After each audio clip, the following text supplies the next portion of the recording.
templo do Espírito, amém, irmãos? Eu quero ler um versículo aqui apenas, em 1 Tessalonicenses, capítulo 5, versículo 19.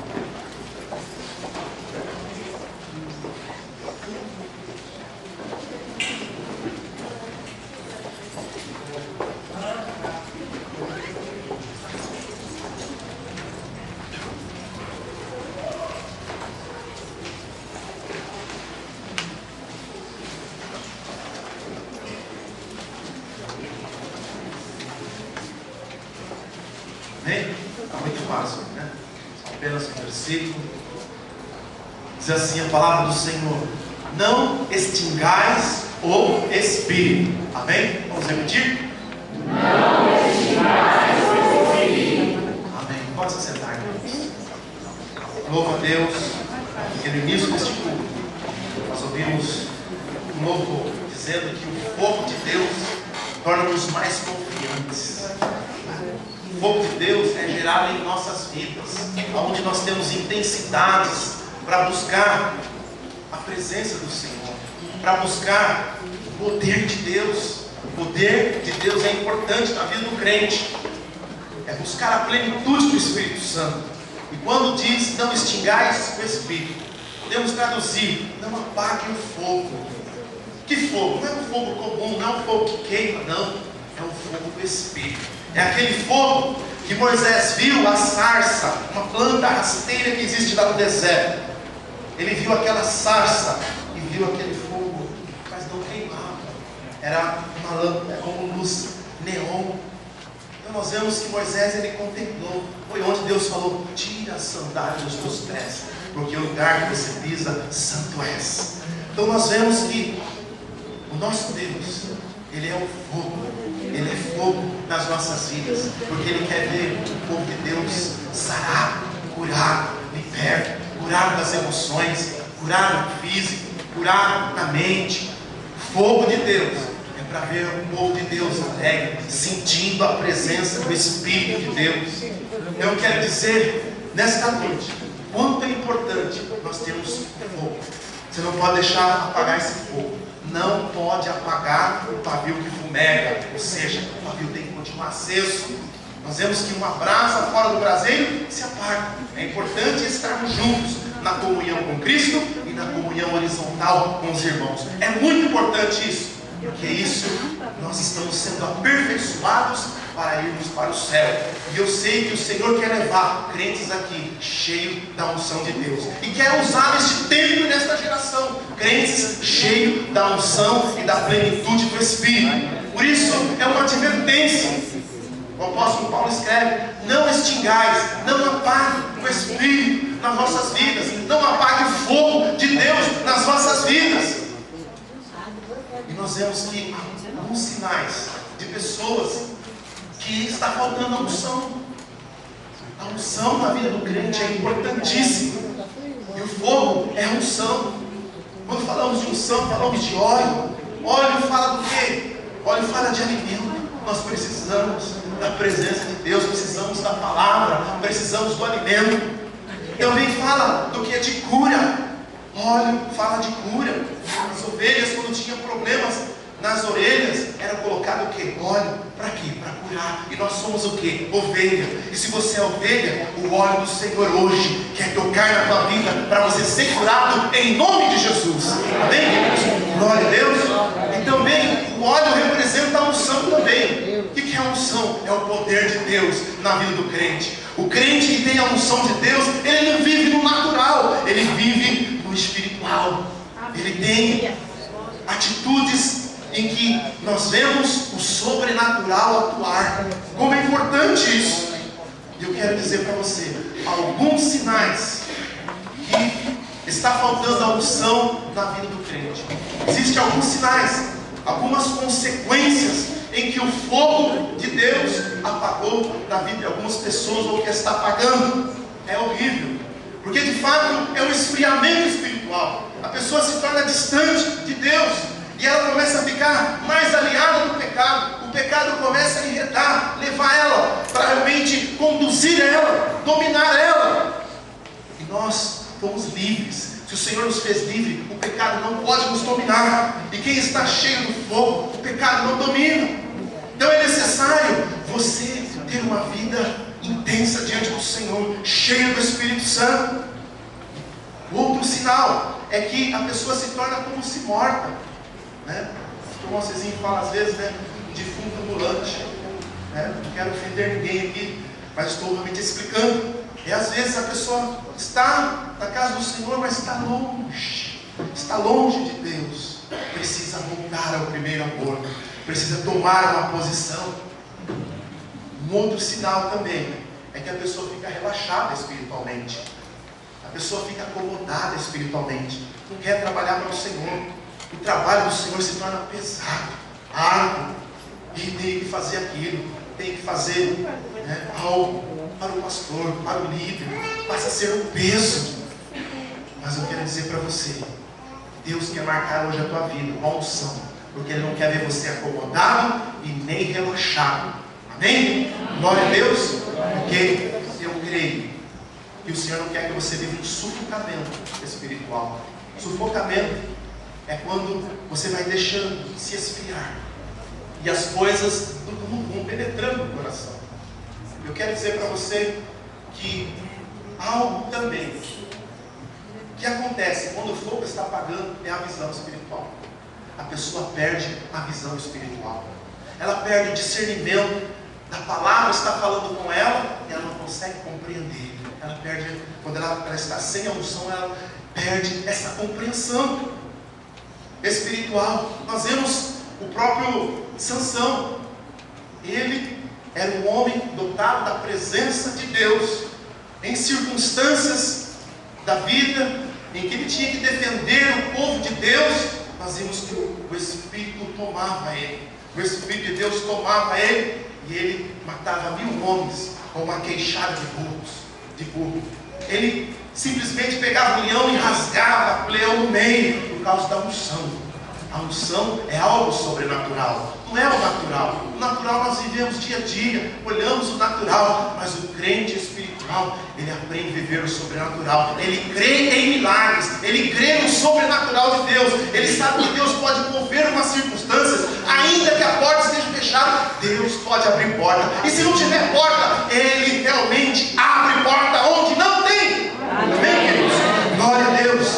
Mas nós vemos que Sansão, ele perdeu essa presença de Deus, esse discernimento espiritual. E o Espírito, na verdade, ele apagou o fogo de Deus na vida dele. Ele apagou. Ele ficou brincando com o pecado. Sansão ficou brincando com o pecado. E quem brinca com o pecado, uma vez, é derrubado por ele. Mas dia menos dia é derrubado pelo pecado. Porque o salário do pecado é a morte, diz a palavra do Senhor. Nós vimos que outro homem também era Eli. Eli tinha os seus filhos, Ofni e Finéias. Os seus filhos cometiam atrocidades no templo, na casa do Senhor. Estavam na casa do Senhor. Era um péssimo testemunho, mas Eli se calava. Eli era passivo diante das mazelas dos seus filhos. Ele não fazia nada pelos seus filhos. É meu filho, não toca não. É meu filho. Ele foi protecionista demais. Ele foi apagando o Espírito Santo na vida dele, o fogo de Deus na vida dele foi apagando. Também nós vemos ele perdendo totalmente o discernimento. O Espírito Santo, ele não pode atuar quando nós não damos liberdade para ele. Você precisa dar liberdade para o Espírito Santo. Você precisa deixar o Espírito Santo atuar na tua vida. Você precisa deixar o fogo de Deus queimar na tua vida. Você precisa deixar o operar do Espírito na tua vida. Amém, queridos? Glória a Deus. Aleluia. Então, um dos sinais é esse, é perder a visão espiritual. Eli perdeu a visão espiritual. Sansão também deixou o Espírito se extinguir da vida dele. Ele deixou por causa do pecado. Ele era um herói. As pessoas viam Sansão como um herói, mas depois viram ele como um palhaço. Por quê? Viram ele moer milho, uma grande pedra, ele caiu no pecado, na língua, fez de tudo para que ele caísse. Ele caiu no pecado, ele virou um palhaço, virou chacota das pessoas. graças a Deus, que Deus teve misericórdia dele. Ele confessou o pecado dele. E ainda, no fim da sua vida, a unção do Espírito veio sobre a vida dele para mudar a história daquele homem. Senão, ele estaria morrendo em desgraça, como um palhaço, como alguém que simplesmente não tinha nada. Mas Deus é Deus de misericórdia. Deus é Deus de oportunidade. Por isso eu e você estamos aqui para receber de Deus nesta noite. Amém, queridos? O terceiro sinal que realmente acontece na vida do crente que está deixando apagar o Espírito é deixar o primeiro amor. Ele deixa o primeiro amor de lado. Ele não consegue mais viver aquele momento intensamente. O louvor para ele é algo comum, a palavra também. Ele vê as coisas tudo como natural. Ele simplesmente se torna um crente Laodiceia. O crente Laodiceia estava abastado em tudo, mas faltava uma coisa: faltava voltar para o primeiro amor, faltava se voltar para Deus, faltava agradecer a Deus. Simplesmente estavam indo na igreja, mas precisavam ainda do toque especial para serem crentes com o primeiro amor. Queridos, a vida cristã ela é emocionante. Mesmo que tenha dificuldades, que tenha problemas, e nós temos como realmente seres humanos, mas eu quero dizer para você, o seu relacionamento com Deus tem que continuar vivo, tem que continuar aceso. O primeiro amor tem que sempre queimar no teu coração. Amém, queridos? Amém. Glória a Deus. Diz mais também, um outro sinal: perdemos o temor de Deus e o zelo, e também o nosso zelo, e nos tornamos relaxados. Nós vemos que os filhos de Eli, porque eles perderam o zelo, né? Eli foi passivo, mas os filhos perderam o zelo. Estavam na casa do Senhor e cometendo pecado, atrocidade, prostituição, e achava que era normal, simplesmente andando a vida no comum. E nós vemos que a pessoa que vai perdendo a unção de Deus, ela tem essa tendência de deixar as coisas de Deus de lado, como realmente os filhos de Eli fizeram. Um outro sinal também é a igreja. A igreja é o local onde ela se reúne, é o quartel-general, onde ela é fogueada, onde a pessoa é tocada, é movida pelo Espírito, onde esse louvor gostoso, a pessoa realmente vai chorar, vai entrar na presença do Senhor e dizer: Deus, que bom estar na tua casa. Eu não estou no hospital, eu não estou no presídio, eu estou na presença do Todo-Poderoso. Que presença maravilhosa, que toque especial do Senhor. Mas tem pessoas que começam a esfriar. A primeira coisa que quer deixar de vir é a igreja. Não vem no domingo, aí não vem uma quarta, aí não vai na célula, aí começa: não, está tudo bem. Você pergunta: está tudo bem? Está nada, irmão. Está nada, você está cada vez mais frio. E você fala que está tudo bem. Você está perdendo a comunhão com Cristo e fala que está tudo bem. Você está perdendo a comunhão com a igreja e fala que está tudo bem. Não está bem. Você não pode fazer como alguns, como está escrito lá em Hebreus 10, 25. Não deixar a congregação dos santos, como é costume de alguns. Você não pode fazer isso. A igreja é o lugar onde você é tocado por Deus. Aqui é o arraial de Deus. Aqui o milagre de Deus opera sobre a sua vida. Aqui você é abastecido pelo Espírito de Deus, pela palavra do Senhor, para você realmente vencer uma semana de vitória, para a honra e glória do santo nome do Senhor. Aleluia. Um outro sinal também é que tornamos muito críticos na nossa fé e rejeitamos a nossa fé. Quando a pessoa começa a ser muito crítica, uma coisa é ter senso crítico. Senso crítico você pode ter, porque senso já fala, é uma coisa equilibrada, é uma coisa que você pondera. Mas você, em demasia, você ser realmente crítico, tem uma coisa errada. A unção está indo embora, o poder do Espírito está indo embora. Você precisa reaver, você precisa frear a sua língua, você precisa buscar o Espírito de Deus. Deus, me toca com o teu poder, muda a minha vida, queima a minha língua, toma a brasa viva, como aconteceu com Isaías, aquela brasa viva como uma tenaz, vem na minha boca. Nós precisamos desse fogo para caminharmos de vitória em vitória, para a honra e glória do nome do Senhor. Nós vemos que duas pessoas se tornaram muito críticas: Elimeu e Alexandre. Na Bíblia tem Alexandre, irmãos. Tem Alexandre. Quem tem o nome de Alexandre aqui? É Alexandrino. da Thalita? Está aqui? Está Alexandrinho? Trabalhando. Mas aqui eu tenho certeza que não se compara a ele. Porque aqui tem o Hermineu e o Alexandre. 1 Timóteo 1, 19 e 20 fala sobre isso. Em que eles se tornaram tão críticos que eles começaram a blasfemar sobre a obra de Deus. De tal forma, o apóstolo Paulo falou: eu não posso mais ser cobertura de alguém que difama, de alguém que calunia o poder de Deus, o reino de Deus. Eu não posso. Nós vemos que Paulo disse assim: eu entrego a Satanás. Ou seja, eu entrego aos seus próprios desígnios. Você está fazendo a sua escolha, entregou Hermineu e Alexandre as suas próprias escolhas. Não pode ser mais cobertura, não pode mais ajudá-lo, porque tem pessoas que às vezes se tornam tão críticas e chega um momento que você não consegue mais ser cobertura na vida dela. Pastor Beto não consegue, eu não consigo, o líder não consegue, ninguém consegue, porque ele é crítico demais. Ele não tem senso crítico, ele tem crítica em muita abundância, crítica em muita abundância. Mas eu quero dizer para você, Deus está falando com você, não é para você ser o mesmo, porque todos que receberam o poder de Deus foram transformados, e você está aqui hoje para ser transformado por Deus, para ser transformado pelo poder de Deus. Amém, queridos? Um outro sinal também é que a pessoa não coloca mais Deus em primeiro lugar na sua vida. Tudo que ela vai fazer, ela faz o natural. Tão interessante, uma pessoa que eu conheço, que é daqui da igreja, não vou revelar o nome, porque não interessa, mas ela estava no Facebook e uma pessoa perguntou: você não vai mais na igreja? Uma pessoa de muitos anos cristã, e parou no tempo. Aí ele falou: não, eu não vou mais, eu sou orgânico. Aí eu falei: meu Deus, orgânico? Eu fiquei assim, uns 2 dias pensando: orgânico. Camarada que Deus abriu porta, camarada não era para ser um Zé Ninguém, Deus fez tudo por ele. E aí ele falou: agora eu sou orgânico. Eu sou muito estudiosa, né? Eu sou orgânico. Fiquei pensando comigo. Falei: na verdade ele está respondendo certo mesmo. Ele está dizendo que ele é natural. Pessoa natural, de fato, não conhece as coisas do Espírito. E eu fiquei muito triste por saber que essa pessoa falou isso. Falei: Deus, tem de misericórdia dessa pessoa. Senhor, reaviva a chama dessa pessoa que se apagou.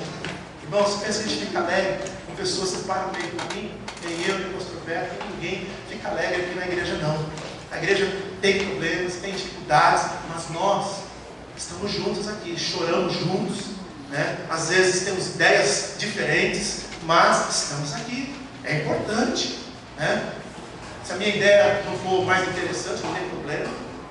A ideia de outro vai ser mais interessante, mas nós temos que caminhar junto. O melhor lugar para estar é na casa do Senhor. Não pense que lá fora você vai encontrar guarida e proteção. É na casa do Senhor que você tem proteção de Deus na sua vida, porque você está sendo coberto aqui neste lugar. Amém, queridos?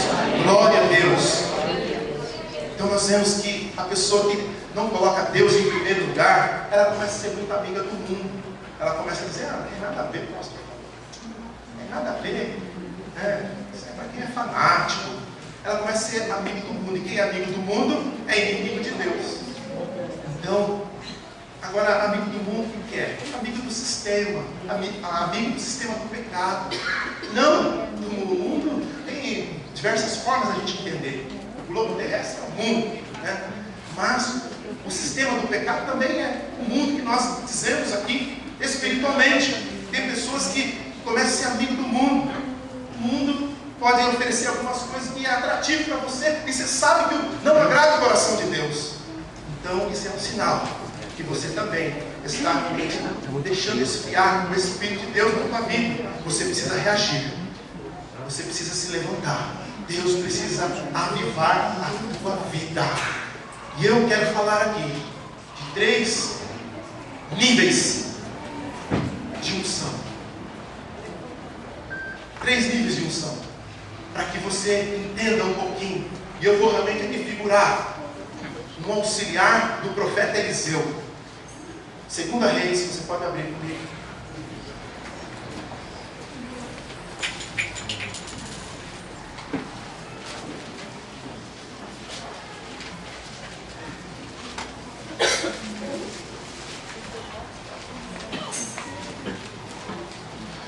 2 Reis, capítulo 4.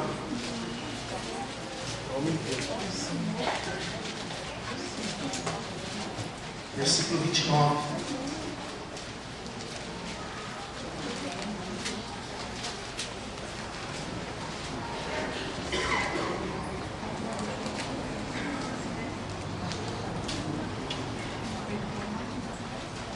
Diz assim, capítulo 4, 2 Reis, 4, 29. E ele disse a Geazi: cinge os teus lombos e toma o meu bordão na tua mão e vai encontrares alguém. Não saúdes, e se alguém te saudar, não lhe responda, e põe o meu bordão sobre o rosto do menino. Porém, disse a mãe do menino: vive o Senhor e vive a tua alma, que não te hei de te deixar. Então ele se levantou e a seguiu. E Geazi passou adiante dele e pôs o bordão sobre o rosto do menino, porém não havia nele voz nem sentido. E voltou a encontrar-se com ele, e lhe trouxe aviso, dizendo: não despertou o menino. E chegando Eliseu àquela casa, eis que o menino jazia morto sobre sua cama. Então entrou ele e fechou a porta sobre ele ambos e orou. E subiu e deitou-se sobre o menino, e pondo a sua boca sobre a boca dele, e os seus olhos sobre os olhos dele, e as suas mãos sobre as mãos dele, e se estendeu sobre ele, e a carne do menino aqueceu. Depois voltou e passeou naquela casa de uma parte para a outra, e tornou a subir e se estendeu sobre ele. Então o menino expirou 7 vezes, e o menino abriu os olhos. Amém? Glória a Deus. Então nós vemos aqui que uma mulher, ela foi cometida de uma situação muito difícil. Ela perdeu o filho dela, o filho que numa ocasião, quando o profeta Eliseu passava na rua, ela olhou para aquele homem e viu que aquele homem tinha um caráter, viu que aquele homem tinha algo diferente, aquele homem tinha unção, aquele homem, ele transmitia vida. Mas nós vemos que Eliseu tinha um auxiliar, e esse auxiliar foi simplesmente estar com Eliseu, estar junto com Eliseu. E aquela mulher viu que aquele homem de Deus estava andando para lá e para cá, passava ali. Ela resolveu construir um quartinho, conversou com o seu marido, falou: eu vejo que aquele homem é um homem de Deus, tem um bom caráter, vamos construir um quartinho. E construiu um quartinho, chamou Eliseu e falou: Eliseu, este lugar que nós fizemos aqui é para você, nós queremos dar a honra de profeta, fica aqui conosco, mora conosco aqui, entendemos que você precisa, é um momento estratégico na tua vida, fica conosco aqui. E Eliseu era muito conhecido na época, um dos maiores profetas daqueles tempos. Então nós vemos que aquela mulher fez um agrado a Eliseu e foi conduzida pelo Espírito de Deus, ela teve visão. Mas nós vemos que Geazi foi junto. Geazi, ele sempre estava junto com Eliseu. Geazi estava ali com Eliseu. E nós vemos que Geazi, ele tinha um diferencial. Ele era uma pessoa, um crente natural. Por que nós vamos entender isso? Nós vimos que aquela mulher, ela precisava de atingir o seu sonho. Ela precisava de atingir o seu sonho. E o sonho dela era ter um filho. O sonho dela, mais do que nunca, era ter um filho. O que aconteceu? Eliseu viu que ela não tinha filho e falou: eu vou orar, eu vou profetizar um filho na tua vida. E ela ficou muito contente, ficou muito alegre diante do Senhor, ficou transbordante de alegria. E de fato ela era estéril, mas quem tem a unção, ainda que esteja estéril, no poder de Deus, há filhos. No poder de Deus, a madre se abre.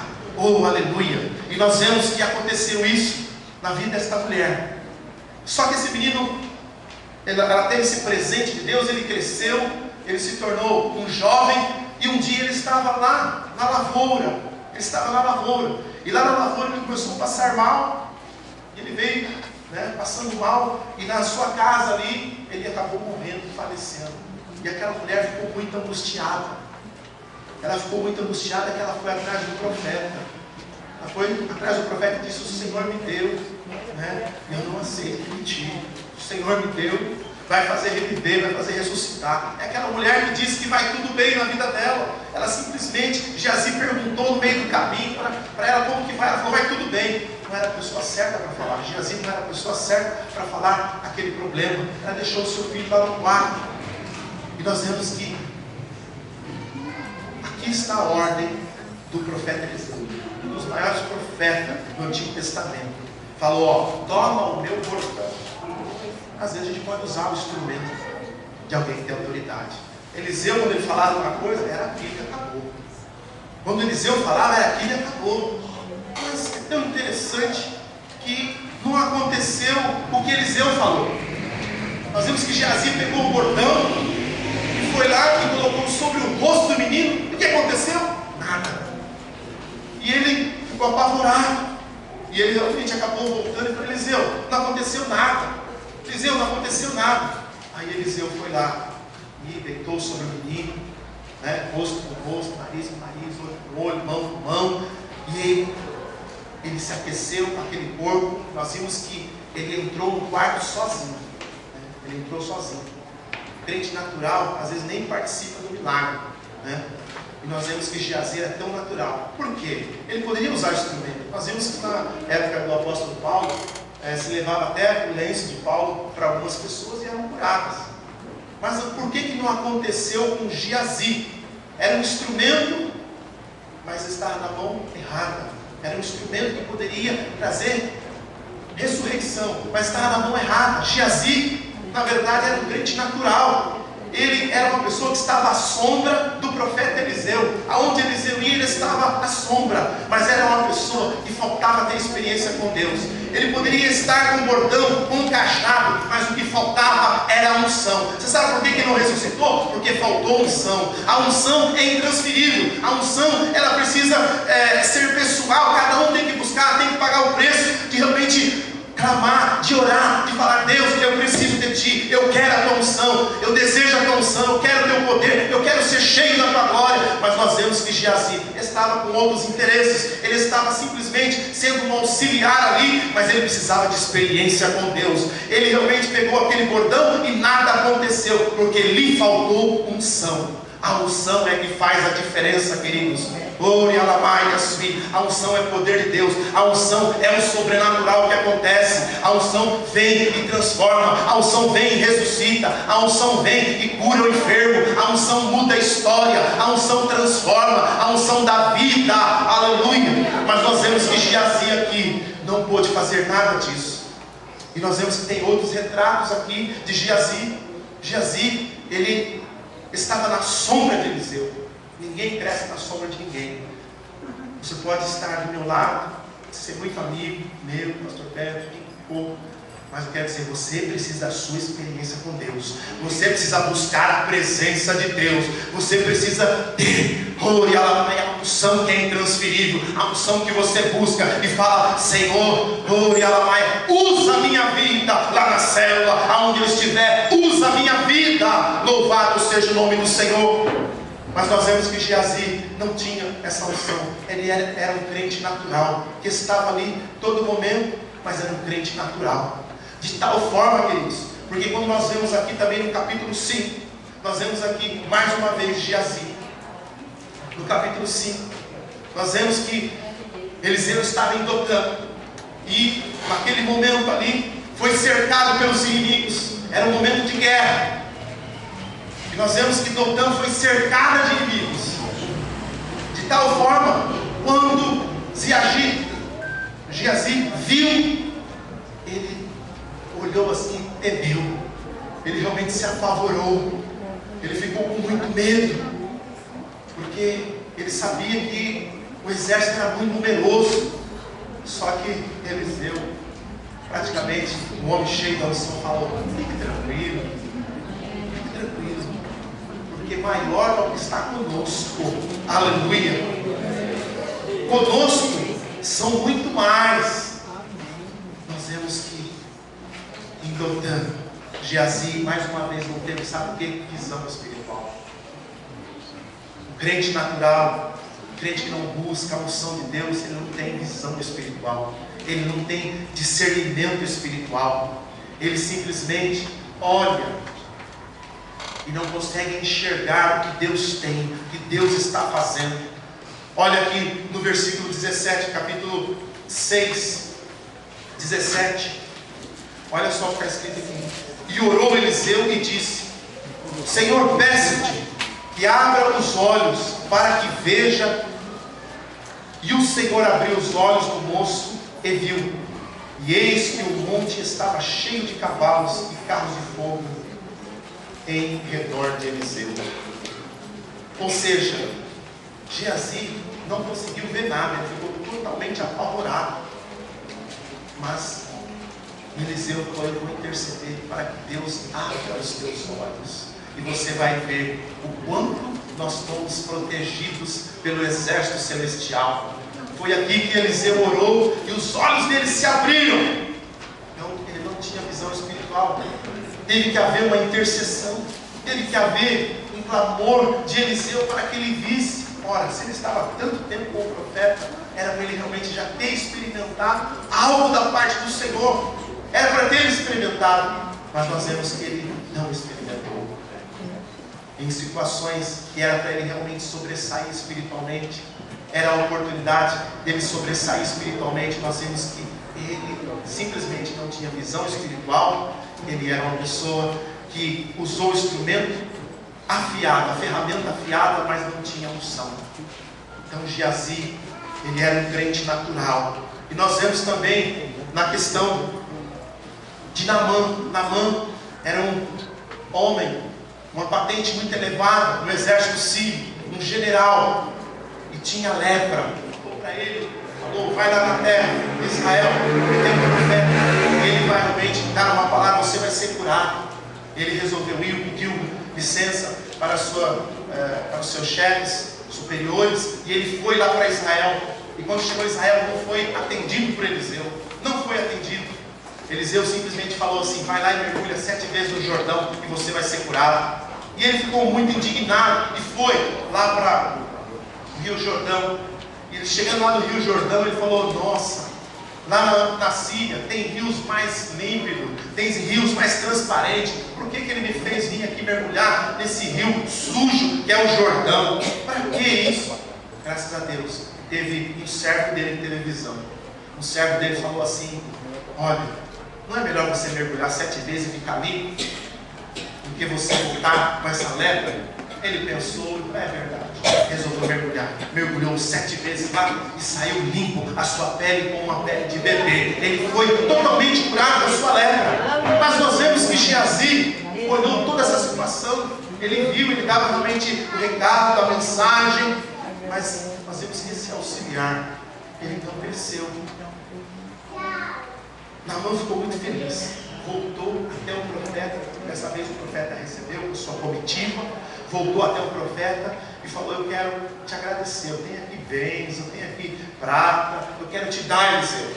Eliseu falou: não precisa dar nada, fica tranquilo, não precisa dar nada. Tudo que aconteceu aqui foi o poder de Deus, né? Não quero levar nada. E nós vemos que Geazi estava aberto à conversa. Ele não quer bens, pratas, ele não quer. Geazi estava ali. Conclusão: Eliseu não quis e a comitiva foi embora. E lá na frente nós vemos que Geazi correu atrás da comitiva e foi pedir os presentes. O meu profeta que está aqui, ele não quis, mas pensando melhor, não tem para mim aí não, eu só pedi. E ele pediu, e ele recebeu. Só que depois ele foi até Eliseu, ele recebeu, e Eliseu pergunta, né? O versículo, capítulo 5, versículo 22, diz assim: e ele disse: tudo vai bem, meu Senhor. Me mandou dizer: eis que agora mesmo vieram a mim 2 jovens, os filhos dos profetas da montanha de Efraim. Dá-lhes, pois, 1 talento de prata, a 2 mudas de vestes. E disse Naamã: se é servido tomar 2 talentos, estou com ele. E amarrou 2 talentos de prata em 2 sacos, com 2 mudas de vestes, e pôs-las sobre 2 dos seus moços, os quais o levaram diante dele. E chegaram ele à altura, tomou das suas mãos e depositou na casa, e despediu aqueles homens e foram-se. Então ele entrou e pôs diante do seu senhor, e disse-lhe Eliseu: de onde vem Geazi? E disse: teu servo. Não foi nem uma e nem outra parte. Ele falou: não fui em nenhum lugar, nem outra parte. Mentira, né? Porém, ele lhe disse: porventura não foi contigo o meu coração, quando aquele homem voltou de sobre o seu carro a encontrar-te? Era isso a ocasião para tomares prata e para tomares vestes e olivais e vinhas e ovelhas e bois e servos e servas? Portanto, a lepra de Naamã pegará a ti e a tua semente para sempre. Então saiu diante dele leproso, branco como a neve. Então nós vemos Geazi, mais uma vez aqui. Ele foi atrás do ouro, da prata, aquela pessoa gananciosa, aquela pessoa que simplesmente queria, de todas as formas, estar na espreitada só para ter vantagem, ter a lei de Gerson, querer levar vantagem em tudo. Estava do lado do profeta, mas não cresceu espiritualmente. O que significa isso também? Pode ser que muitas pessoas vêm na igreja, mas não querem tomar um passo de crescimento espiritual. Precisa tomar uma posição de dizer: Senhor, eu quero crescer na unção e no poder do Espírito. E nós vimos o que aconteceu com Geazi aqui. Ele tentou ainda mentir, tentou enrolar Eliseu, mas Eliseu era um profeta de Deus.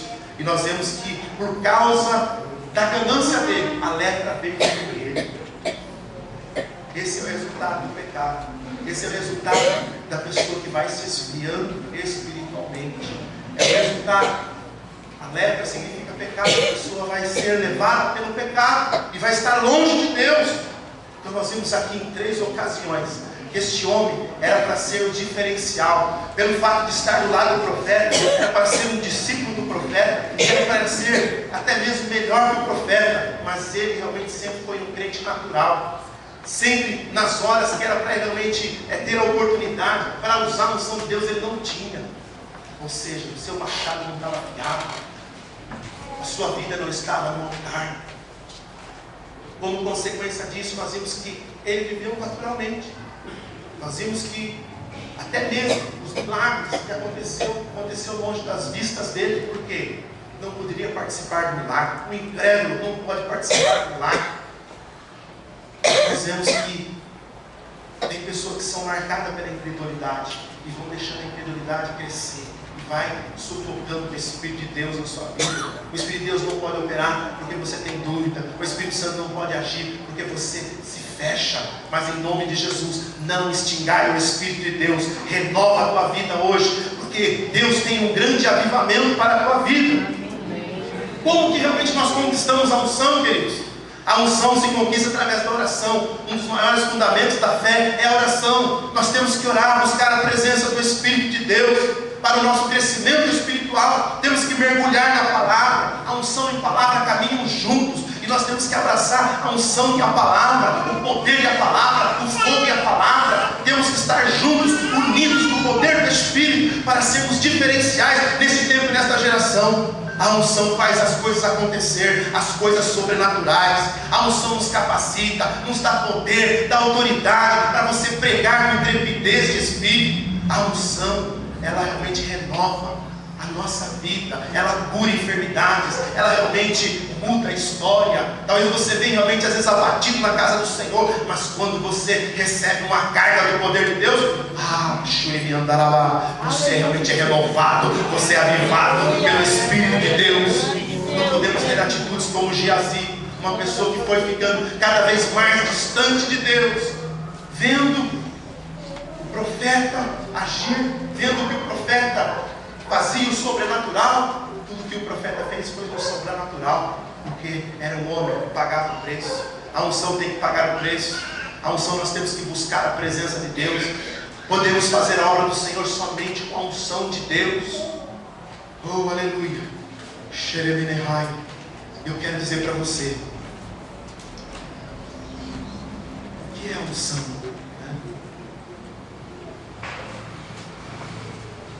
Um servo, o pastor foi indagado, diz assim: certa vez um garoto perguntou a um homem de Deus: o que é a unção? E o homem de Deus chamou a atenção do garoto para um boi que estava pastando adiante e indagou: você está vendo aquele boi pastando? Sim. Aquilo não é unção. Em seguida olhou para o passarinho que gorjeava alegremente no seu galho de uma árvore e disse: você está ouvindo aquele passarinho gorjeando? Sim. Aquilo também não é unção. O garoto então insistiu com o ancião, que perguntou: diga-me então o que é unção. Após uma breve pausa, o homem voltou-se para o garoto e concluiu dizendo: quando você ver um boi no galho de uma árvore gorjeando, feito passarinho, isso é unção. Unção é aquilo que não é natural. Se tudo o que temos é um boi pastando e um passarinho cantando no telhado, então não teremos nada que o mundo não tenha. A diferença entre nós, a igreja e o mundo, é o boi cantando no telhado. A unção está para a igreja, assim como o combustível está para o carro. Amém, Deus? Glória a Deus. Na verdade, é uma parábola que tem em mente um significado espiritual, porque o natural todo mundo faz, mas o sobrenatural só quem tem a unção que faz a diferença. Eu quero dizer para você, o crente sem unção é como um carro sem combustível. O carro sem combustível, ele pode ser um carro importado, pode ser um carro zerado, mas se não tiver combustível, não vai valer de nada, não é verdade? Precisa ter combustível, o carro está em movimento. É a mesma coisa. O crente sem unção, ele não move, ele não age, precisa ter unção. A unção faz a diferença. E para ter realmente unção, se busca na oração, na palavra, se busca no altar de Deus, de vida com Deus, de devocional, de vida diária com Deus. A unção se busca desta forma. E a unção, queridos, é como um crescimento. A unção é como um crescimento. Nós temos que crescer a cada dia na graça e no conhecimento. E uma criança, você não pode ordenar: cresça a criança. Você não vai ordenar, você tem que cooperar para que a criança cresça. Na verdade, o que você vai dar para a criança? Vai dar alimento. Eu até pergunto para alguns filhos e alguns irmãos que já estão desse tamanho assim. Eu pergunto: o que você tomou, o que você comeu? Eles dão risada. Nada. Alguns irmãos aqui, alguns adolescentes, eu tenho perguntado. Mas na verdade, o que acontece? Eles simplesmente se alimentaram, eles nem viram crescer, passou despercebido, até mesmo o crescimento. Um dia para o outro, era 40, outro dia ficou 41. Não é assim? Passou até mesmo despercebido. Quando viu, já estava apertado o sapato. Mas o que eu quero dizer? Que às vezes a unção, às vezes passa até despercebido para a gente. É um crescimento que vem natural. Ela vem sendo uma constante na nossa vida, de tal forma que você vai crescendo e vai sendo um crente, agindo no Espírito, e vai produzindo frutos que permanecem. Então o crescimento é a mesma coisa. O crescimento biológico, você não vê ele acontecer, mas você vai a cada dia percebendo que você precisa de uma camisa maior, precisa de um sapato maior. É assim. Então eu quero dizer que a unção, ela tem que ser a cada dia nas nossas vidas marcada. Deus nos chamou realmente para a unção, e Ele quer realmente crentes fervorosos, crentes que caminhem na glória de Deus. Aleluia, glória a Deus por isso. Deus tem mais para a tua vida, querido. Oh, aleluia. Louvado seja o nome do Senhor. Quando nós agimos na unção, sabe o que acontece? Nós somos intrépidos, nós somos valentes contra o inimigo. O inimigo vem na tua casa, você põe ele para correr em nome de Jesus. Quando você percebe, você tem um discernimento de alguma coisa, você toma uma posição, você fala: não, Satanás, aqui não, na minha casa não vai fazer essa boaça, sai, tem retirado. Você usa o nome do Senhor com poder e com autoridade. Amém, queridos? Glória a Deus. Quando nós estamos realmente nesse nível de unção, aleluia, que é um nível melhor, mais profundo, você é intrépido como um leão, você realmente é corajoso como um leão, você vai realmente à frente e fala: Senhor, o inimigo não vai fazer o que quer. Também nós podemos agir no sobrenatural. Quando você tem a unção, você não tem a visão das mesmas pessoas. Tem gente que fala assim: não tem jeito. Tem outro lado, não tem jeito. Mas vem você que é sobrenatural, tem jeito, em nome de Jesus. Toma da cama e anda, aleluia, louvado seja o nome do Senhor. Foi isso que aconteceu com João. Nós vemos que eles realmente imbuídos da autoridade de Deus, disseram àquele paralítico: toma tua cama e anda. Nós vemos também, né, que a unção, ela dá autoridade para mim e para você. Você não tem um evangelho água com açúcar, não. Quando a pessoa vier até você, você realmente vai ter poder de Deus. Você vai ter palavra, sementes que vão cair em boa terra e vai produzir vidas, que vai produzir salvação. Você vai ter uma palavra poderosa, uma palavra simples que você, aparentemente você acha simples, mas vai ser uma dínamo, vai ser realmente um bombardeio no coração daquela pessoa, de tal forma que ela vai ser tocada, movida pelo Espírito de Deus, aleluia. Quando nós temos unção, nós temos autoridade para pregar. Deus quer que nós venhamos ter essa autoridade para honra e glória do nome dEle. Amém, queridos? Glória a Deus. É dessa forma que Deus quer trabalhar na minha e na sua vida. Oh, aleluia. Eu quero dizer para você que o Senhor tem um grande avivamento para mim e para você. Nós temos que 5 mulheres loucas e 5 prudentes. Lá em Mateus 25, Geazi era um homem sem nenhuma unção. Esse é o primeiro nível raso, que não tem unção nenhuma. Nós vamos ver agora 5 mulheres com pouca unção e 5 mulheres com unção insoberjável, unção ilimitada. Mateus 25.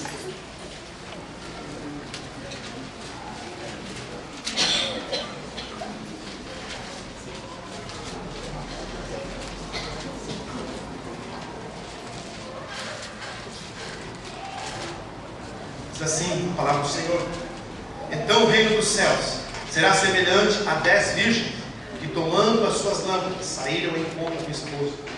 5 delas eram prudentes e 5 loucas. As loucas, tomando as suas lâmpadas, não levaram azeite consigo, mas as prudentes levaram azeite em suas vasilhas com as suas lâmpadas.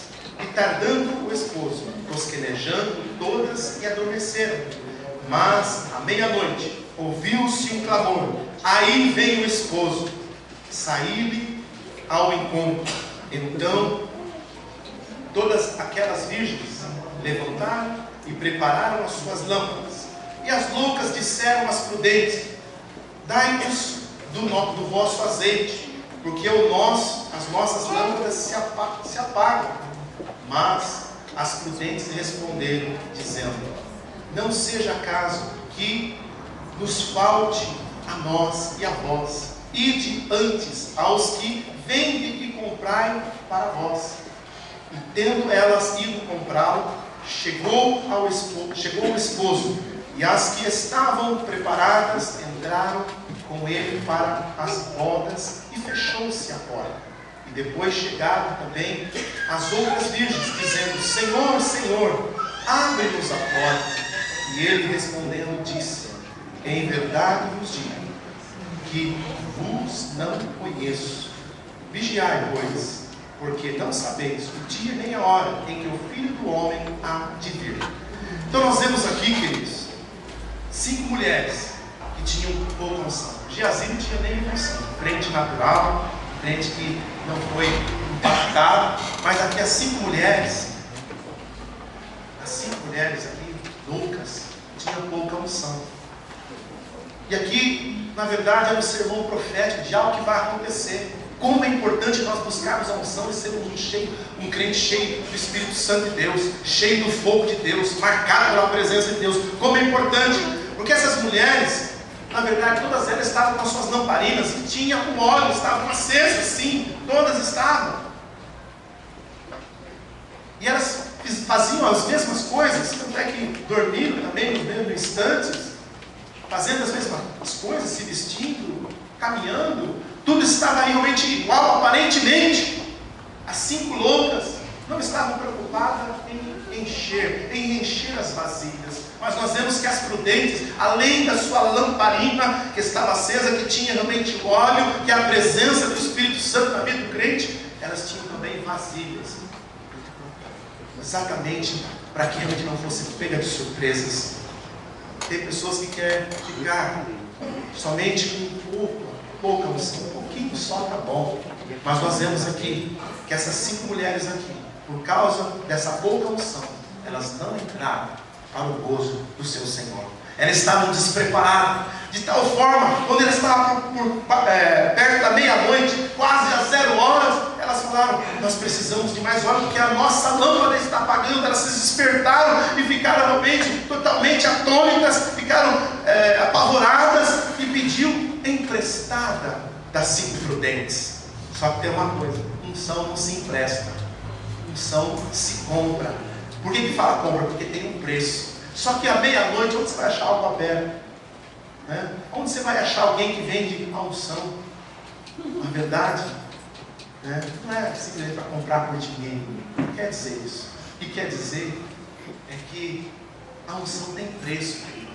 Tem preço de dedicação, de oração, de busca incessante, de realmente ter uma vida devocional com Deus, de uma caminhada poderosa com Deus. A unção, ela precisa ser regada a cada dia. Cada dia nós precisamos pedir mais intensidade, caminhar com Deus. Cada dia nós precisamos mais. Não pode realmente dizer: está bom, não. Nós precisamos ter reservas, exatamente para uma hora inesperada. As 5 loucas não estavam preparadas para quando o noivo viesse. Perto da meia-noite elas ficaram apavoradas. Pediram emprestado, mas não dá. A unção é você que tem que conquistar. A unção é você que tem que orar. A unção é você que tem que ler a palavra. A unção é você que tem que receber a palavra. A unção é você que faz a diferença. É você que caminha com Deus. Tenha a sua vida com Deus. Tenha a sua experiência com Deus. Porque Deus não quer pegar você de surpresa. Nós vemos aqui que o Senhor Jesus Cristo é o esposo no sermão profético. E aqueles que têm pouca unção não estão preparados.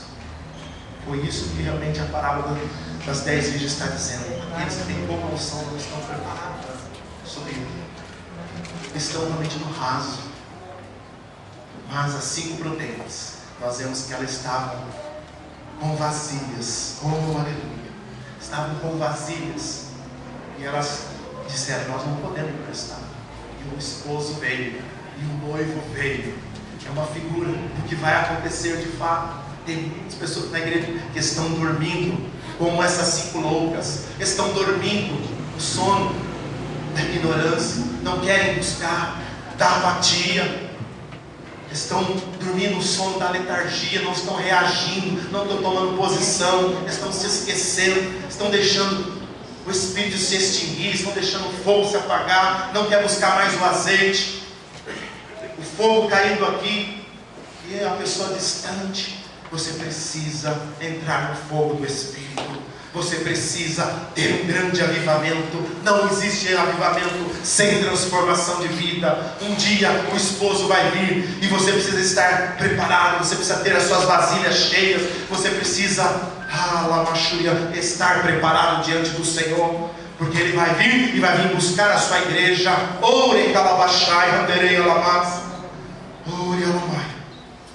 Essa unção das 5 prudentes é a unção ilimitada que nós temos que buscar. Se você tem, busque mais, querido. Vale a pena buscar a presença do Espírito. Vale a pena ter experiência com Deus. As oportunidades vão vir. E isso vai diferir se você tem unção ou não. Porque há pessoas que vão precisar de alguém que esteja do lado delas, cheio da unção. E Deus vai realmente usar a tua vida. Esta vai ser a tua oportunidade. Aquelas 5 loiras simplesmente disseram: ai, o esposo está chegando. O esposo está chegando.